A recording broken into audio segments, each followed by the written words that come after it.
చలికాలంలో జలుబు, దగ్గు, జ్వరం వంటి సమస్యలు సర్వసాధారణం. కానీ చలికాలంలో మనకు తెలియకుండానే వచ్చే మరో ప్రమాదకరమైన సమస్య హార్ట్ అటాక్. చలికాలంలో మనకు రోగ నిరోధక శక్తి చాలా తక్కువగా ఉంటుంది. దీంతో గుండె సమస్యలు చాలా ఎక్కువగా వస్తుంటాయి. దీన్నే సైలెంట్ హార్ట్ అటాక్ అని అంటారు. టైంకి ట్రీట్మెంట్ తీసుకోకపోతే ప్రాణాలు పోయే ప్రమాదం ఉంటుంది. చలికాలంలో ఉదయం పూట చలికి శరీరంలోని రక్త కణాలు కుచించుకుపోవడం వల్ల హార్ట్ అటాక్ వస్తుంది. ఇది ఆర్టరీస్ లో బ్లడ్ సర్క్యులేషన్ ని తగ్గిస్తుంది. దీంతో బీపీ పెరిగి హార్ట్ మీద స్ట్రెస్ ఎక్కువ అవుతుంది. దీంతో హార్ట్ బ్లడ్ పంప్ చేయడంలో ఇబ్బంది పడుతుంది.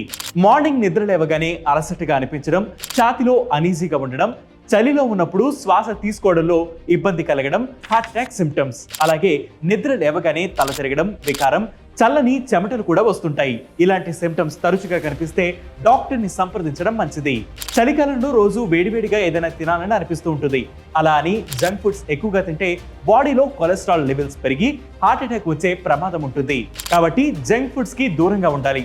ఇక అధిక బరువు ఉన్నవాళ్ళు చలికాలంలో ప్రతిరోజు వర్కౌట్స్ చేయడం మంచిది. చలికాలంలో చాలా మంది అధిక స్మోకింగ్ చేస్తారు. అది కూడా ప్రమాదకరమే. విపరీతమైన చలిలో నడవడం, త్వరగా వ్యాయామం చేయడం, స్పీడ్ గా తినడం వంటివి చేయకపోవడమే మంచిది. ఇలాంటి హెల్త్ వీడియోస్ మరియు హెల్త్ టిప్స్ కోసం ప్రతిరోజు వెయిట్ న్యూస్ యాప్ ని ఫాలో అవ్వండి. Wait News Telugu YouTube channel ని సబ్స్క్రైబ్ చేయండి.